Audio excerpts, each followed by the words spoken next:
Hey, my name is Anthony Carroll and welcome back to Diamond Woodworks. So on today's video, we're going to be going through and making a zero clearance insert for the Ridgid R4514 table saw. Let's get after it.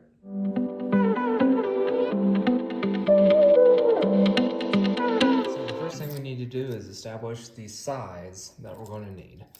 So this is approximately 3 1/4 by 14 1/8.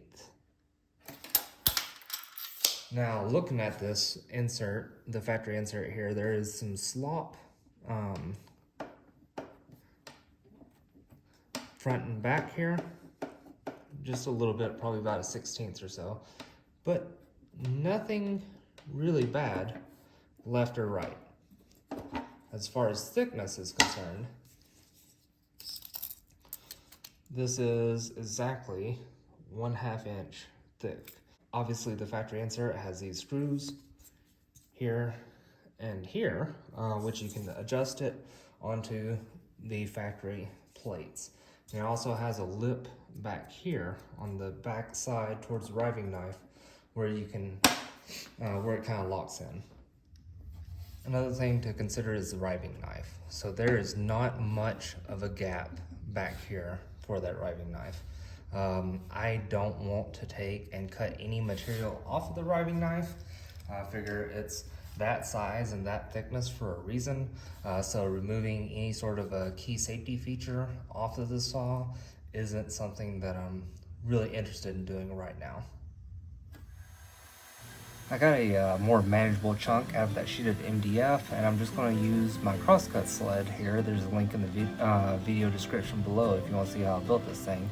I just cut it about 1/16 over the length, and I'm going to set it up to that 3 1/4 width, and I'm going to rip 4 panels out of this guy.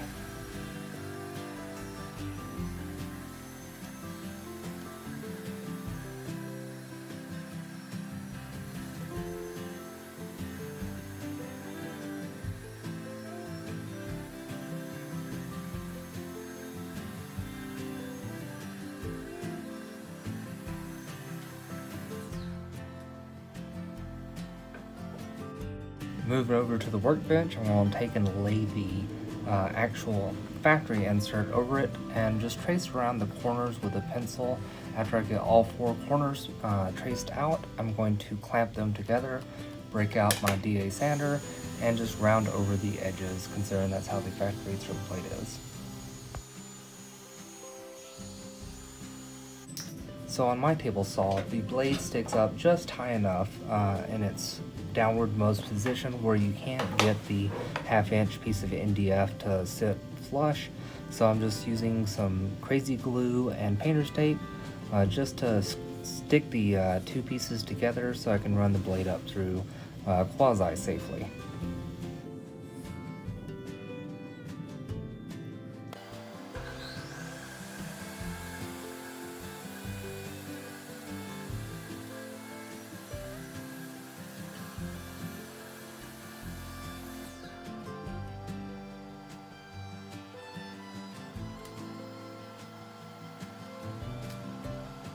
Alright, so after I got it started, I can set it down in there pretty good ways and then run the saw blade all the way up through it. To get this thing flush, I'm going to have to go back through and hand sand some of the corners, shorten it up a little bit, and then take some notches out from where the factory little mounting tabs kind of protrude a little bit more. So here you can see where I notched it out a little bit. I'm just running a 1/4 inch or just a screw with a 1/4 inch washer into the back, and then checking for flushness. It's still catching a little bit on that left hand side, so pop that thing back out and fine tune it a little bit more with some sandpaper.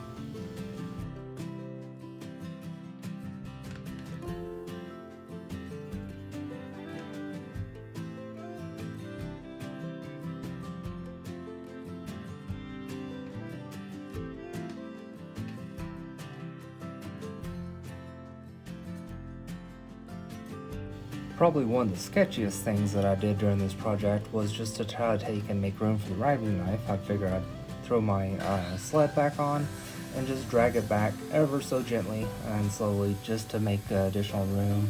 However, as you'll see in the next clip here, that didn't remove all the material, so I ended up having to hog some of it out with a jigsaw.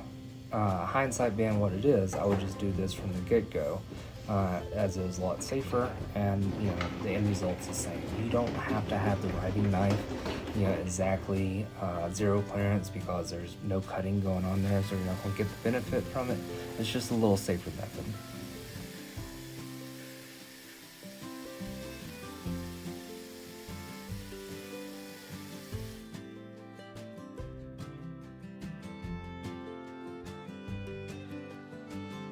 Okay, so I got a piece of 3/4 inch sanded ply from the big box store that I'm just going to run through with the factory insert. Then I'll run it through again with the zero clearance insert just to see if there's any sort of discernible difference.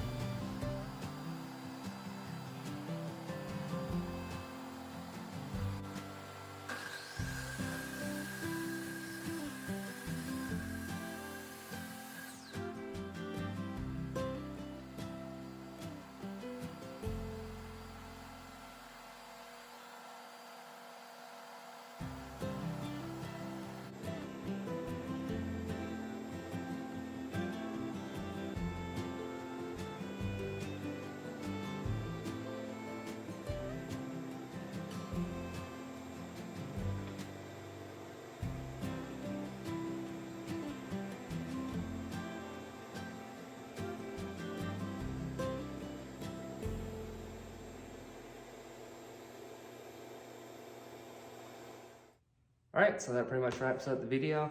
Was the quality of cut that much better? No, I mean, marginally. I would say maybe 10-15% better as far as chip out and stuff.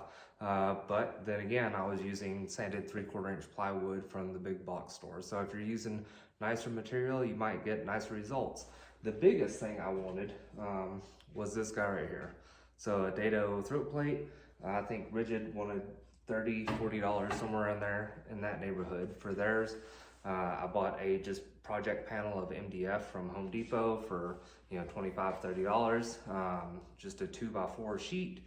So out of that thing, I can make, you know, oodles of these things, as many throw plates as I could possibly need. So if you found anything useful in this video, please hit that subscribe button. Thanks.